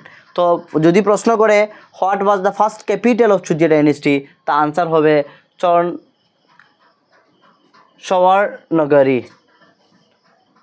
সওয়ারনগরী, অর্থাৎ ফার্স্ট ক্যাপিটাল। চুতিয়া ডাইনেস্টির একটি হচ্ছে পার্মানেন্ট ক্যাপিটাল, একটি হচ্ছে প্রথম ক্যাপিটাল। যদি ফার্স্ট ক্যাপিটাল আস্কিং করে তা হবে সওয়ারনগরী, আর যদি বলে পার্মানেন্ট ক্যাপিটাল কি হবে, তা হবে সদিয়া। তো চুতিয়া ডাইনেস্টির 2টি ক্যাপিটাল রয়েছে। নাম্বার 1 হচ্ছে যে ফার্স্ট ক্যাপিটাল যদি প্রশ্ন করে তা হচ্ছে সওয়ারনগরী, আর যদি বলে যে চুতিয়া ডাইনেস্টির পার্মানেন্ট ক্যাপিটাল কী ছিল, তা হচ্ছে সদিয়া। তারপর আমরা দেখি, তারপরে এই যে হি বলতে সময় আমাদের বীরপালকে আমি মেনশন করেছি। এই বীরপাল অর্থাৎ he means Birpal was also known as Gopal বা গয়াপাল বলে বীরপালকে জানা যায় এবং বীরপালের আরও নাম রয়েছে, যেমন বিবার এবং বীরবার, আরও দুইটি নাম রয়েছে। এই দুইটি নাম মনে রাখবেন, এগুলি এক্সামের মধ্যে আসার সম্ভাবনা রয়েছে। চুতিয়া ডাইনেস্টিকে স্থাপন করেছিলেন, কিভাবে আসবে আপনাদেরকে বলে দিই। চুতিয়া ডাইনেস্টিকে স্থাপন করেছিলেন, who was the founder of Chutiya dynasty, অথবা who was the first king of Chutiya dynasty প্রশ্ন করলো। আনসারে 4টি অপশন থাকবে নিচে, অপশনের মধ্যে আপনাদেরকে এই নামগুলি দিয়ে দেবে, গয়াপাল, তারপরে দেখতে পাচ্ছেন বিবার অথবা বীরবার, এগুলি দিয়ে দেবে। আপনারা বলবেন আমরা তো পড়েছিলাম, স্যার আমাদেরকে বলেছিলেন বা যার কাছে পড়েছিলেন পূর্বে, যে চুতিয়া ডাইনেস্টির ফাউন্ডার হচ্ছেন বীরপাল, তা মানে অপশনে রং হয়েছে, তা আমরা কী করে ছেড়ে দেই, আমাদের অটোমেটিকলি মার্ক চলে আসবে। অনেকে ফিল করে আমাকে বলেছেন স্যার আমরা কখনো কনফিউশন ক্রিয়েট হলে কী হয় ছেড়ে দিয়ে আসি, যদি তাদের পক্ষ থেকে ভুল হয় তাহলে তো আমরা মার্কসটি পেয়ে যাব। আর অ্যাকচুয়ালি তো আপনার জানাই নেই, বীরপালের আরও নাম রয়েছে, গয়াপাল বলা হয়, বিবার বলা হয়, বীরবারও বলা হয়। তো এই নামগুলি মনে রাখবেন, এক্সামের মধ্যে আসতে পারে, আসার সম্ভাবনা রয়েছে। এই জায়গা থেকে আমাদের কনসেপ্ট আশা করি ক্লিয়ার হয়েছে। তারপর হচ্ছে টোটাল কিং। অনেকে মনে করবেন স্যার অতি অল্প সময়ের মধ্যে আমরা তো একটি ডাইনেস্টি আলোচনা করে নিলাম। হ্যাঁ, আমরা কম সময়ের মধ্যেই করছি, কেননা আমরা একটি ক্রনোলজিক ওয়েতে করছি, এই জন্য আমাদের ইজি ফিল হচ্ছে। আর যদি আপনি এই প্রশ্নগুলো আমি যদি আপনাদেরকে এই জায়গা থেকে 31টি প্রশ্ন করে ডিফারেন্ট অ্যাঙ্গেলে আস্কিং করি, তাহলে আপনার হার্ড ফিল হবে, আনসার দিতেও মুশকিল হবে। আর যে বা যারা এমসিকিউ মুখস্থ করে এক্সামে গিয়ে তারা কিন্তু পারফরমেন্স করতে পারে না। আর যে বা যারা কনসেপ্ট নিয়ে এক্সামে যায়, তারা যে কোনো উপায়ে এক্সামের প্রশ্ন হোক, টাফ হোক আর ইজি হোক, আনসারিং করতে পারে। তো কি আমাদের সেকেন্ড কনসেপ্ট কি? সেকেন্ড কনসেপ্ট হচ্ছে যদি আস্কিং করে যে চুতিয়া ডাইনেস্টির মধ্যে টোটাল কতজন কিং ছিলেন, তা হচ্ছে 10 জন। তারপরে আমাদের কনসেপ্ট হচ্ছে কমন ল্যাঙ্গুয়েজ হিসাবে চুতিয়া ডাইনেস্টির মধ্যে 2টি ভাষা ইউজ করা হতো। নাম্বার 1 হচ্ছে আসামিস ল্যাঙ্গুয়েজ, আর নাম্বার 2 হচ্ছে দেউরি ল্যাঙ্গুয়েজ। এখন এই জায়গা থেকে আরেকটি প্রশ্ন হয় যে কোন ডাইনেস্টি আসামের মধ্যে আসামিস ল্যাঙ্গুয়েজ ইউজ করতো। দেখেন এইটি এক্সাম্পল, এই প্রশ্নটি ইম্পর্টেন্ট হতে পারে, কেননা আসামিস ল্যাঙ্গুয়েজ দিয়ে অনেক কথা চলছে আসামের মধ্যে, যাতে সবার ল্যাঙ্গুয়েজ আসামিস হয়, অনেকটা চলছে মিছিল উছিল। তো যাই হোক, আমরা বাংলা ভাষা নিয়ে অনেক শহীদ হয়েছেন।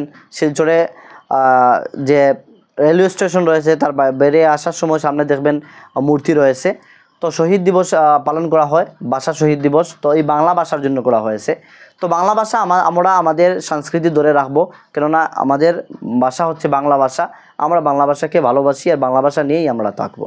তো যাই হোক, এই কমন ল্যাঙ্গুয়েজ হিসাবে যদি এক্সামের মধ্যে আসে যে মেডিয়েবল হিস্ট্রির মধ্যে, হিস্ট্রি অফ আসামের মধ্যে, এইভাবে বিস্তারিত আসবে না, বলবে যে কোন ডাইনেস্টির কমন ল্যাঙ্গুয়েজ আসামিস ছিল, অর্থাৎ কমন ল্যাঙ্গুয়েজ আসামিস ছিল চুতিয়া ডাইনেস্টির, দেখতে পাচ্ছেন, এবং তাদের দেউরি ল্যাঙ্গুয়েজ বলে আরেকটি ল্যাঙ্গুয়েজ সঙ্গে ছিল। তারপর আরেকটি আমাদের প্রশ্ন এই জায়গাতে ক্রিয়েট হবে। নেক্সট কনসেপ্ট হচ্ছে the original language. Chutia ডাইনেস্টির original language কী ছিল? চুতিয়া ডাইনেস্টির অরিজিনাল ল্যাঙ্গুয়েজ ছিল তিব্বতীয় বর্মিন ল্যাঙ্গুয়েজ, অর্থাৎ বর্মার যে তিব্বতীয় ল্যাঙ্গুয়েজ যেটা ছিল, এই তিব্বতীয় ল্যাঙ্গুয়েজ ছিল চুতিয়া ডাইনেস্টির অরিজিনাল ল্যাঙ্গুয়েজ। তারপর হচ্ছে আমাদের আরেকটি কনসেপ্ট দিস কিংডম, অর্থাৎ এই চুতিয়া ডাইনেস্টিটি covered in the present time, কতটা জায়গা কভার করে রেখেছিল, কতটা জায়গা কভার করেছিল, এক্সামের মধ্যে আসতে পারে। তা আমি অলরেডি আপনাদের জন্য কনসেপ্টটি নিয়ে এসেছি, যাতে একটি কনসেপ্টও মিস না যায়। তা হচ্ছে কি, বর্তমান সময়ে লখিমপুর ডিস্ট্রিক্ট, ধেমাজি, তারপরে তিনসুকিয়া অ্যান্ড ডিব্রুগড়, এই 4টি, লখিমপুর, ধেমাজি, তিনসুকিয়া, ডিব্রুগড়, এই 4টি ডিস্ট্রিক্ট বর্তমান সময়ে কভার করে। পূর্বে এই জায়গাটুকু সব মিলে চুতিয়া ডাইনেস্টি গঠন হয়েছিল এবং চুতিয়া ডাইনেস্টি এই জায়গায় ছিল। তো এক্সামের মধ্যে আসতে পারে, অপশন দিয়ে দিবে আপনাকে যে Chutia dynasty cover the place in the medieval history of Assam. তখন অপশন এই 4টি থাকবে, অথবা এই 4টির মধ্যে দিয়ে একটি থাকবে আর 3টি থাকবে না, অন্য 3টি দিয়ে দেবে। তো আপনার জানা থাকতে হবে যে 3টি ডিস্ট্রিক্ট কী কী ডিস্ট্রিক্ট ছিল, লখিমপুর, ধেমাজি, তিনসুকিয়া অ্যান্ড ডিব্রুগড়। তারপর আমাদের কনসেপ্ট কি, the great or powerful king. এই চুতিয়া ডাইনেস্টির মধ্যে সবথেকে পাওয়ারফুল এবং গ্রেট কিং কে ছিলেন? সবথেকে পাওয়ারফুল এবং গ্রেট কিং ছিলেন, এই দেখতে পাচ্ছেন, গৌরী নারায়ণ। নামের মধ্যে কনফিউশন ক্রিয়েট হতে পারে, পূর্বে পেয়ে এসেছেন নামগুলো, এইগুলো নাম কিন্তু নতুন নাম। তো পাওয়ারফুল অ্যান্ড গ্রেট পাওয়ারফুল একই কথা। পাওয়ারফুল অ্যান্ড গ্রেট কিং কে ছিলেন? গৌরী নারায়ণ ছিলেন। ওনার হিন্দু নাম ছিল হি ওয়াজ অলসো নোন, অর্থাৎ ওনাকে জানা যেত রত্নধ্বজ পাল। কখন এক্সামের মধ্যে আসতে পারে who was the powerful king of Chutiya dynasty, আর অপশনে আসতে পারে রত্নধ্বজ পাল। তাই আপনার দুটি নাম জানা থাকতে হবে। গৌরী নারায়ণ ওনার অরিজিনাল নাম, আর ওনাকে জানা যায় রত্নধ্বজ পাল বলে জানা যায়। তারপর আমাদের আরেকটি কনসেপ্ট রয়েছে, এই রত্নধ্বজ পাল যিনি গৌরী নারায়ণ, উনি সদিয়া স্থাপন করেছিলেন। কখন এক্সামে আসতে পারে যে চুচিয়া ডাইনেস্টির যে ক্যাপিটাল সদিয়া, এই সদিয়াটি পার্মানেন্ট ক্যাপিটাল হচ্ছে সদিয়া, এই সদিয়াটি কে স্থাপন করেছিলেন? তিনি গৌরী নারায়ণ অথবা রত্নধ্বজ পাল, দুইটি থেকে একটি নাম আসবে। তারপর আমাদের সর্বশেষ এই চুতিয়া ডাইনেস্টি থেকে কনসেপ্ট হচ্ছে লাস্ট রুলার কে ছিলেন? চুতিয়া ডাইনেস্টির সর্বশেষ রুলার ছিলেন নীতিপাল। চুতিয়া ডাইনেস্টির সর্বশেষ রুলার হচ্ছেন নীতিপাল। এখন আমাদের এই চুতিয়া ডাইনেস্টি থেকে আমাদের কনসেপ্ট এতটুকু যথেষ্ট কমপ্লিট হয়ে গিয়েছে। আর নেক্সট ফেজের মধ্যে আমরা কুচ অ্যান্ড অলসো কাছাড়ি ডাইনেস্টি থেকে কয়েকটি ইম্পর্টেন্ট প্রশ্ন দেখব। তার থেকে বেশি প্রশ্ন তৈরি হয় না, শুধুমাত্র 10-15টি প্রশ্ন হবে। ওই দিন আরও 15 মিনিট নিচ্ছি, এই 15 মিনিটের মধ্যে আপনাদের ক্লাস কমপ্লিট হয়ে যাবে। তো আপনারা ধৈর্য সহকারে এত লং একটি ক্লাস ওয়াচ করেছেন, এই জন্য অনেকটা কনসেপ্টও ক্লিয়ার হয়েছে। তো আমি পূর্বে বলেছিলাম যে ক্লাসের শেষে আপনাদের সাথে আমি শেয়ার করব যে যদি আপনি নতুন একটি প্রশ্ন দেখেন এক্সামে গিয়ে, তাহলে কিভাবে এই এক্সামটি ফেস করবেন, এক্সামের এই প্রশ্নটি ফেস করবেন, তা আমি শেষে চুতিয়া অ্যান্ড অলসো চুতিয়াতে হয়ে গিয়েছে কাছাড়ি অ্যান্ড কুচ ডাইনেস্টি আলোচনা করে নিই। কয়েকটি ইম্পর্টেন্ট পয়েন্ট, বেশি নয়, 10 to 15 মিনিটসের মধ্যে আলোচনা করব। নেক্সট ফেজে নিয়ে আসি, নেক্সট ফেজে আলোচনা করে তারপরেই মেইন যে পয়েন্ট যার জন্য আপনারা ওয়েট করছেন, পয়েন্টটি আলোচনা করব যে কিভাবে আপনারা ফেস করবেন।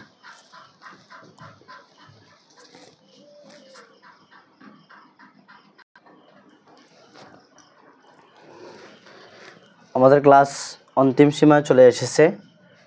এই ফেজের মধ্যে আমরা ফিউ পয়েন্টস কুচ ডাইনেস্টি এবং কাছাড়ি ডাইনেস্টি থেকে জানবো। তেমনটা ইম্পর্টেন্ট নয়, এক্সামে কম আসে। তো কুচ অ্যান্ড কাছাড়ি থেকে, কাছাড়ির তেমনটা ডিটেলসও পাওয়া যায় না, কয়েকটি প্রশ্ন জাস্ট ক্রিয়েট হয়, তো এইগুলো আলোচনা করব। অ্যান্ড কুচ থেকে কয়েকটি প্রশ্ন আমরা আলোচনা করব।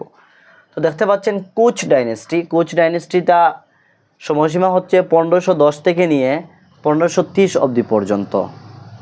আর যদি প্রশ্ন আসে ফার্স্ট কিং অথবা founder of Koch dynasty, who was the founder of Koch dynasty অথবা who was the first king of Koch dynasty, তিনি হচ্ছেন বিশ্ব সিং। বিশ্ব সিং হচ্ছেন কুচ ডাইনেস্টির ফাউন্ডার অথবা কুচ ডাইনেস্টির ফার্স্ট কিং হচ্ছেন বিশ্ব সিং। হিজ টাইটেল, অর্থাৎ উনি একটি টাইটেল উপাধি নিয়েছিলেন, তা হচ্ছে মহারাজা। মনে রাখবেন বিশ্ব সিংয়ের টাইটেল হচ্ছে মহারাজা, আর তিনি হচ্ছেন কুচ ডাইনেস্টির ফাউন্ডার। এই কথাটি মনে রাখবেন, এই পয়েন্টটি, যে যদি প্রশ্ন আসে যে কুচ ডাইনেস্টির মধ্যে কে মহারাজা টাইটেল নিয়েছিলেন, তা হচ্ছে বিশ্ব সিং, যিনি হচ্ছেন কুচ ডাইনেস্টির ফাউন্ডার। অথবা কখনো যদি প্রশ্ন ক্রিয়েট হতে পারে যে বিশ্ব সিংয়ের উপাধি কী ছিল, তা হচ্ছে মহারাজা বিশ্ব সিং।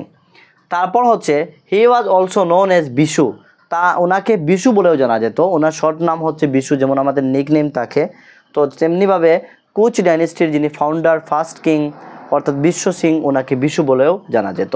তারপর ওনার বাবা, and his father was Hari Mondal, owner father ছিলেন হরি মণ্ডল। এই বিশ্ব সিং বা বিশু, যাকে মহারাজা উপাধি দিয়েছিলেন আর যাকে বিশু বলে আমরা জানি, ওনার বাবা ছিলেন হরি মণ্ডল। ওই জায়গা থেকে আমাদের কয়েকটি প্রশ্ন তৈরি হয়, এই জন্য এই কনসেপ্টটি টোটালি একসাথে নিয়ে আসলাম। তারপরে ক্যাপিটাল হচ্ছে কুচবিহার। কুচ যে ডাইনেস্টি রয়েছে, এই কুচ ডাইনেস্টির ক্যাপিটাল হচ্ছে কুচবিহার। তারপর আমরা দেখি নেক্সট পয়েন্টে কী রয়েছে। এই পয়েন্ট হয়ে গেলে আমাদের কুচ ডাইনেস্টি থেকে এর থেকে বেশি আস্কিং করা হয় না। The language used in the inscription, এই কুচ ডাইনেস্টির যে ইনস্ক্রিপশন অর্থাৎ লিপি যেগুলি ছিল, এই লিপির মধ্যে সংস্কৃত ভাষা ইউজ করা হতো। এই দেখতে পাচ্ছেন সংস্কৃত ভাষা ইউজ করা হতো। আর লাস্ট আমাদের পয়েন্ট হচ্ছে কুচ ডাইনেস্টি থেকে হি ওয়াজ, অর্থাৎ হি বলতে এই বিশ্ব সিংকে বোঝাচ্ছে। হি ওয়াজ টু সন্স, অর্থাৎ ওনার দুইজন ছেলে ছিল। নাম্বার 1 হচ্ছেন নারায়ণ, নরনারায়ণ, অনলি নারায়ণ নয়, নরনারায়ণ, অর্থাৎ এর পূর্বে অ্যাড হবে নরনারায়ণ, অর্থাৎ এই বিশ্ব সিংহের দুইজন ছেলে ছিলেন। নাম্বার 1 হচ্ছে নরনারায়ণ, যাকে আমরা বিক্রমাদিত্য বলে জানি। এক্সামের মধ্যে এই জায়গা থেকে প্রশ্ন আসে, ভেরি ভেরি ইম্পর্ট্যান্ট, যে who was Vikramaditya. Vikramaditya means হচ্ছে নরনারায়ণ, আর নরনারায়ণ কে ছিলেন? লাস্ট কিং, অর্থাৎ লাস্ট কিং অফ এই কুচ ডাইনেস্টি। কুচ ডাইনেস্টির সর্বশেষ এবং পাওয়ারফুল কিং ছিলেন। দেখতে পাচ্ছেন পাওয়ারফুল অ্যান্ড লাস্ট। এই কুচ ডাইনেস্টির সর্বশেষ অ্যান্ড পাওয়ারফুল কিং ছিলেন নরনারায়ণ, যাকে আমরা বিক্রমাদিত্য বলে জানি। আর এই বিক্রমাদিত্য হচ্ছেন বিশ্ব সিংহের 2 নম্বর দ্বিতীয় ছেলে। আর বিশ্ব সিংহের ফার্স্ট ছেলে হচ্ছেন শুক্লধ্বজ, যাকে আমরা চিলারায় বলে জানি। এই হচ্ছে আমাদের কুচ ডাইনেস্টি থেকে কনসেপ্ট। কাইটম্যান অফ কুচ ডাইনেস্টি বলে জানা যায় চিলারায়, মনে রাখবেন চিলারায়কে কাইটম্যান বলে আমরা জানি। এবং চিলারায়ের অরিজিনাল নাম হচ্ছে শুক্লধ্বজ, আর শুক্লধ্বজ হচ্ছে বিশ্বসিংহের দ্বিতীয় ছেলে। আর চিলারায় ছিলেন এই কুচ ডাইনেস্টির দ্বিতীয় কিং, আর সর্বশেষ কিং ছিলেন বিক্রমাদিত্য বলে আমরা যাকে জানি, তিনি হচ্ছেন নরনারায়ণ, তিনি হচ্ছেন বিশ্বসিংহের ছেলে। তো এতটুকু আমরা জানলাম কুচ ডাইনেস্টি থেকে, আমাদের এর থেকে বাইরে আসে না, এতটুকু আমাদের ইম্পর্টেন্ট পয়েন্ট একসাথে আমরা লিঙ্কেজ করে শিখেছি। এবং প্রতিটি কনসেপ্ট, প্রতিটি ডাইনেস্টি আমরা একসাথে আলোচনা করছি যাতে একসাথে সম্পূর্ণ এই ডাইনেস্টি সম্পর্কে আমাদের নলেজ বিল্ড আপ হয়, কনসেপ্ট আমাদের ক্লিয়ার হয়ে যায়। তারপর কাছারি ডাইনেস্টি থেকে আমাদের 2-3টি পয়েন্ট জাস্ট দেখবো, তার থেকে বেশি পয়েন্ট নেই। আমি দেখেছি কাছারি ডাইনেস্টির তেমনটা ডিটেলস পাওয়া যায় না। তো আমরা যখন এমসিকিউ বেস আলোচনা করব তখন কয়েকটি ওয়ার দেখব, ওয়ারগুলো নিয়ে আলোচনা করব। এখন জাস্ট বেসিক আমাদের মেইন থিমটি জানি। কাছারি ডাইনেস্টি বা কাছারি কিংডম 1250 থেকে 1832 অব্দি পর্যন্ত ছিল। আর ফার্স্ট কিং অথবা ফাউন্ডার ছিলেন হরিশ্চন্দ্র, রাজা হরিশ্চন্দ্র টু। রাজা হরিশ্চন্দ্র টু ছিলেন কাছারি ডাইনেস্টির ফার্স্ট কিং অথবা ফার্স্ট ফাউন্ডার বলতে পারেন। তারপর হচ্ছেন ক্যাপিটাল ছিল কাশপুর। কাছারি কিংডমের ক্যাপিটাল হচ্ছে কাশপুর, মনে রাখবেন। কাছারি কিংডমকে ডিমাসা কাছারি কিংডম বলেও জানা যায়। তখন এক্সামে যদি আসে ডিমাসা কাছারি, তখন মনে করবেন বোধহয় ডিমাসা বলে আরও কোনো একটি ছিল, অর্থাৎ কাছারি কিংডমকে অলসো নোন এজ ডিমাসা কাছারি কিংডম। তারপর হচ্ছে লাস্ট কিং কে ছিলেন, লাস্ট কিং যিনি ছিলেন ওনার নাম অনেকটা লং, ভালো করে মনে রাখবেন, গোবিন্দচন্দ্র নারায়ণ হাসনু। গোবিন্দচন্দ্র নারায়ণ হাসনু উনি ছিলেন কাছারি কিংডমের বা কাছারি যে রাজ্য ছিল এই কাছারি রাজ্যের উনি ছিলেন শেষ রাজা। তাও অনেকটা পয়েন্ট আমাদের বিলকুল ইম্পর্টেন্ট যে পয়েন্টগুলো কমপ্লিট হয়ে গিয়েছে, আর আমাদের কোনো এক্সট্রা পয়েন্ট নেই। আর যদি ওয়ার সম্পর্কে কিছুটা পয়েন্ট থেকে থাকে তাহলে আমরা যখন এমসিকিউ বেজ আলোচনা করব, এই এমসিকিউ বেজ ক্লাসের মধ্যে আমরা এগুলো নিয়ে বিস্তারিত আলোচনা করব এবং আমাদের কমপ্লিট হয়ে যাবে। তো আজকে আমাদের মেডিয়েবল হিস্ট্রি, আমাদের আসামের মেডিয়েবল হিস্ট্রি বিলকুল আমাদের 1200 থেকে নিয়ে 1826 অব্দি পর্যন্ত কমপ্লিট হয়ে গিয়েছে। নেক্সট আমরা মডার্ন হিস্ট্রি অফ আসাম আরম্ভ করব। মডার্ন হিস্ট্রির মধ্যে যেভাবে আমরা মডার্ন হিস্ট্রি অফ ইন্ডিয়া দেখেছিলাম, সন বাই সন একে একে আমরা ক্রনোলজিক ওয়েতে আমরা বিলকুল কনসেপচুয়াল আন্ডারস্ট্যান্ডিংয়ের সাথে সাথে ক্লিয়ার করব। আজকে আমরা 4টি ডাইনেস্টি নিয়ে আলোচনা করেছি। অ্যান্ড অলসো আমাদের পূর্বের ক্লাসের 2টি ডাইনেস্টি ছিল, মালচ্চা ডাইনেস্টি অ্যান্ড অলসো পালা ডাইনেস্টি, তা থেকেও আমাদের কনসেপ্ট ক্লিয়ার হয়েছে। আমাদের সবার প্রিয় আমাদের ভাষা, রিজনের ভাষা, মাতৃভাষা, আমরা যে ভাষা দিয়ে সবসময় কথা বলি এই ভাষা দিয়ে। বারবার আমি বলি যে আপনারা যদি অন্যান্য ভাষা দিয়ে একটি ক্লাস ওয়াচ করেন যতটা কনসেপ্ট ক্লিয়ার হবে, তার থেকেও বেশি কনসেপ্ট ক্লিয়ার হবে যদি আপনি আপনার নিজের ভাষায়, নিজের মাতৃভাষায় একটি ক্লাস ওয়াচ করেন। তো আমি ক্লাসের প্রথমে বলেছিলাম যে বা যারা আপনারা এক্সামে যাবেন, গিয়ে যদি দেখেন একটি নতুন প্রশ্ন এসেছে তাহলে কিভাবে হ্যান্ডেল করবেন এই এসএসটি থেকে অথবা হিস্ট্রি থেকে যদি প্রশ্নটি মনে করেন। তো এই জায়গায় আমি একটি হিন্টস আপনাদেরকে দিয়ে দিই। আমি বারবার দেখতে পাচ্ছেন সবসময় কি বলি, পাওয়ারফুল কিং, তারপরে গ্রেটেস্ট কিং, এগুলি কথা বলে থাকি। অর্থাৎ যে ডাইনেস্টিগুলো আমি আলোচনা করেছিলাম প্রতিটি ডাইনেস্টির মধ্যে দেখবেন যে কে পাওয়ারফুল কিং, কে গ্রেটেস্ট কিং। পাওয়ারফুল আর গ্রেটেস্ট মিন্সই হচ্ছে যে উনি অধিক কাজ করেছেন, অনেক বেশি কাজ করেছেন। পাওয়ারফুল মিন্স উনি অনেকটা পাওয়ার অ্যাচিভমেন্ট করেছেন। আর পাওয়ার তখনও আসে যখন আমরা কি করি, আমরা কোনো কিছু অ্যাচিভমেন্ট করি। তো গ্রেটেস্ট কিং যিনি অনেক মহান কাজ করেছেন, তো তাকে বলা হয় গ্রেটেস্ট কিং, কাকে বলা হয় পাওয়ারফুল কিং। তো এইভাবে যদি এক্সামের মধ্যে এই ধরনের কোনো প্রশ্ন আসে যে প্রশ্নটি কোনো ডাইনেস্টির সাথে সংযুক্ত আর এই ডাইনেস্টির সাথে এই পয়েন্টটি আপনি কখনো স্টাডি করেননি, তখন আপনার যদি মনে থাকে যে পাওয়ারফুল এই ডাইনেস্টির কিং কে ছিলেন, ওনার নামটি আপনারা দিয়ে আসবেন। আপনাদের আমি বলবো 90% কারেক্ট হবে, কেননা যে পাওয়ারফুল কিং হয়, যিনি গ্রেট কিং হন, উনি ওই ডাইনেস্টির মধ্যে সবথেকে বেশি কাজ করেন, সবথেকে বেশি অ্যাক্টিভ থাকেন, এই জন্য ওনাকে পাওয়ারফুল এবং গ্রেট বলা হয়। আর এই ডাইনেস্টির মধ্যে যদি মনে করেন কাছারি ডাইনেস্টি, মনে করেন যে কোনো একটি ডাইনেস্টি থেকে কোনো একটি প্রশ্ন চলে আসলো আর প্রশ্নটির জবাব আপনি জানেন না, তখন আপনি লটারি মারতে গিয়ে এই জায়গায় লটারি মারবেন যে এই ডাইনেস্টির মধ্যে পাওয়ারফুল কিং কে ছিলেন, আর ওই পাওয়ারফুল কিংয়ের নাম যদি অপশনে থাকে তা দিয়ে আসবেন। আমি আশা করি 90-র উপরে পার্সেন্টেজ, আশা করি 95% আপনার প্রশ্নটি কারেক্ট হবে। আশা করি এই ক্লুটি, এই হিন্টসটি হয়তো আপনারা নতুন শুনেছেন, পূর্বে জানতেন না, এই ক্লুটি আপনারা এক্সামের মধ্যে ইউজ করবেন। তো আজকে আমাদের medieval history of Assam complete হয়েছে, অনেক লং ক্লাস হয়েছে আর অনেকটা টায়ার্ড ফিল হচ্ছে, এই জন্য আর বেশি ক্লাস লং করতে যাচ্ছি না, এই জায়গায় স্টপ করে নিচ্ছি। আর নেক্সট ফেজ নিয়ে আসবো না।